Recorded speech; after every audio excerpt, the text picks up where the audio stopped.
नमस्कार।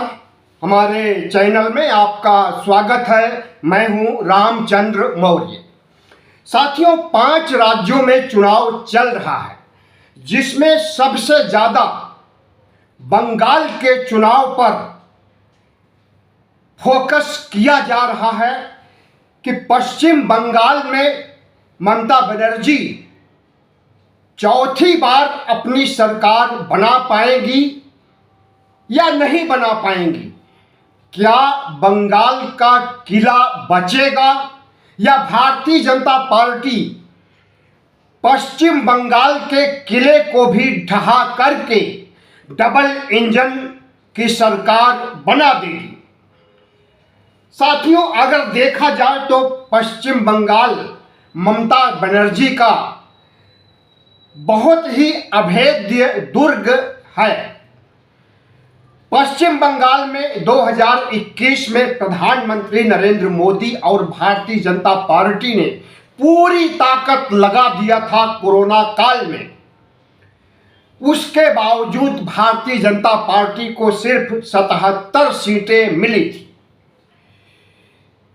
दीदी ओ दीदी का नारा ममता बनर्जी के पक्ष में जितना काम किया था, इस बार नरेंद्र मोदी ने दीदी ओ दीदी का नारा नहीं दिया।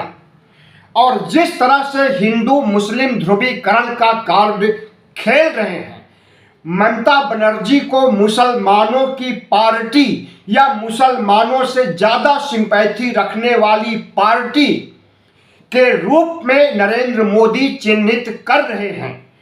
यह बात बंगाल के लोगों के दिल दिमाग में उतर नहीं रही है, लेकिन हिंदू मुस्लिम ध्रुवीकरण का जो फार्मूला प्रधानमंत्री नरेंद्र मोदी ने चुना है, उससे फायदा हमें लगता है कि नहीं मिलने वाला है, क्योंकि जितने भी सर्वे आए हैं उसमें ममता बनर्जी की जीत दिखाई जा रही। भारतीय जनता पार्टी ने अपने पार्टी का जो अंदरूनी सर्वे कराया था, उसमें भी ममता बनर्जी की टीएमसी जीत रही है। और ममता बनर्जी ने जो अंदरूनी सर्वे कराया था, उसमें भी जीत रही है। तो सबसे पहले सर्वे का देखते हैं। वोट बाई एबीपी लाइव और इंडिया टुडे ने टीएमसी को 174 से 184 सीटें दिया है। वहीं भारतीय जनता पार्टी को 108 से 118 के बीच सीटें मिलेंगी। याद रहे, पिछले साल का मतलब पिछले सत्र में, पिछले चुनाव में 2 मई को परिणाम आया था और भारतीय जनता पार्टी को 77 और टीएमसी को 215 सीटें मिली थी। अब इस बार ऊंट किस करवट बैठेगा बंगाल का, फिलहाल कुछ नहीं कहा जा सकता, लेकिन जो ग्राउंड रिपोर्ट आ रही है कोलकाता से, हावड़ा से, उत्तर 24 परगना से, मालदा से, मुर्शिदाबाद से, जलपाईगुड़ी से, दार्जिलिंग से, जो ग्राउंड रिपोर्ट आ रही है, उसका अध्ययन करने के बाद यही कहा जा सकता है कि ममता बनर्जी की जीत जिस तरह से 2021 में हुई थी, उससे बड़ी जीत होने की संभावना है। प्रधानमंत्री नरेंद्र मोदी का हिंदू मुस्लिम ध्रुवीकरण बंगाल में नहीं चल रहा है। चुनाव आयोग का एसआईआर से जो बेईमानी और धांधली करता था, उसकी भी हवा निकाल दिया है ममता बनर्जी ने। लेकिन चुनाव आयोग ने अभी भी 91 लाख वोटरों को वोट देने से महरूम कर रखा है।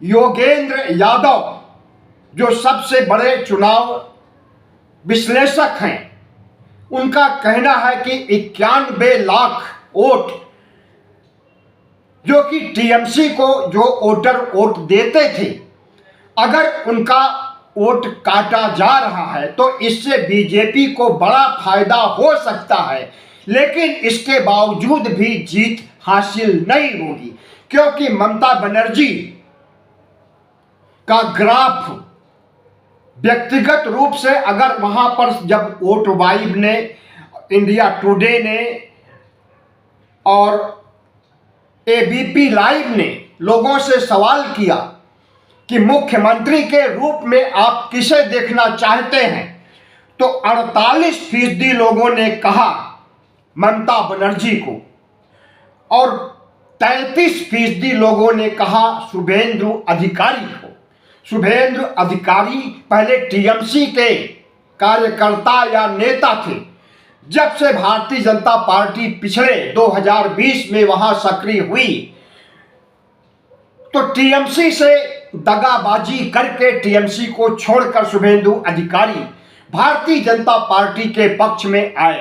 भारतीय जनता पार्टी की सबसे बड़ी कमजोरी है कि बंगाल में उसके पास कोई कद्दावर नेता नहीं है मुख्यमंत्री बनाने के लायक, और हिंदू वोट बैंक में जिस तरह से वह सेंध लगाने की कोशिश कर रहे हैं उस तरह का ध्रुवीकरण उत्तर भारत में तो चल जाता है, मध्य भारत में भी चल जाता है, लेकिन पश्चिम बंगाल जो पूर्वी भारत का हिस्सा है वहां पर इस तरह का प्रधानमंत्री नरेंद्र मोदी का हिंदू मुस्लिम का कार्ड नहीं चला, पहले भी और इस बार भी नहीं चलेगा।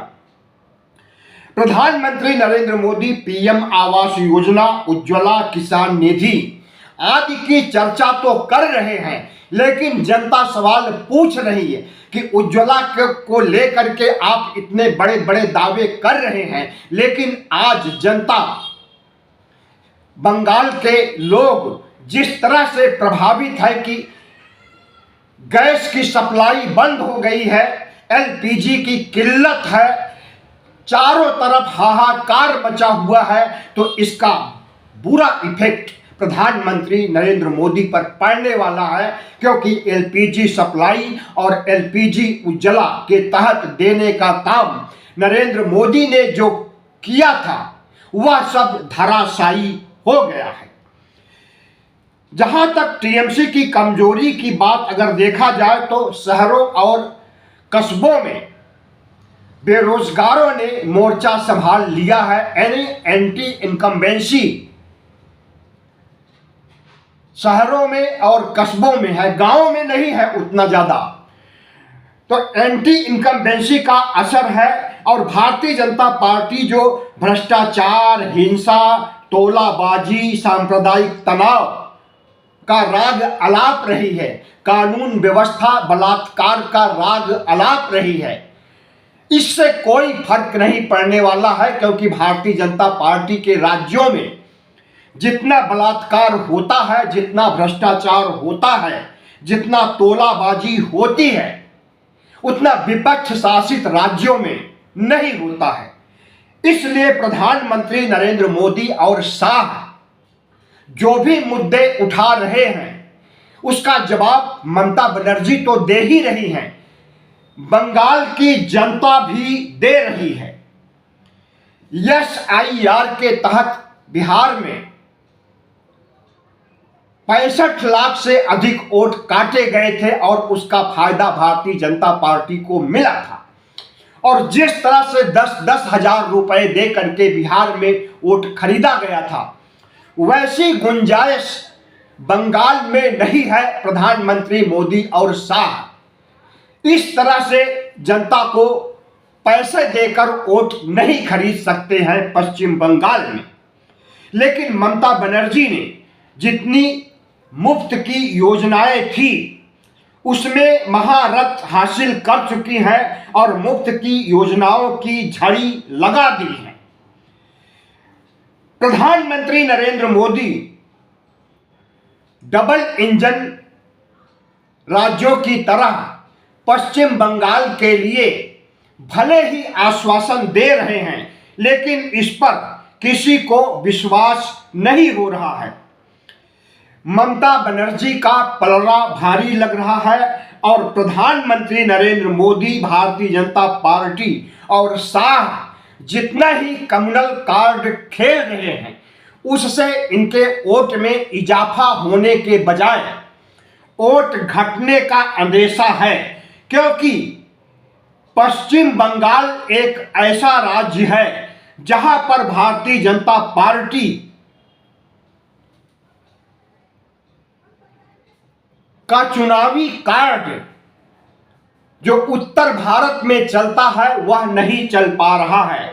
जहां तक सवाल है कि मुफ्त योजनाओं का, तो लक्ष्मी भंडार योजना, कन्याश्री योजना, स्वस्थ साथी योजना से जिस तरह से ममता बनर्जी ने बंगाल की जनता को, जरूरतमंद लोगों को तमाम सुविधाएं दी है, उससे उनके पक्ष में वोट आने की संभावना ज्यादा है।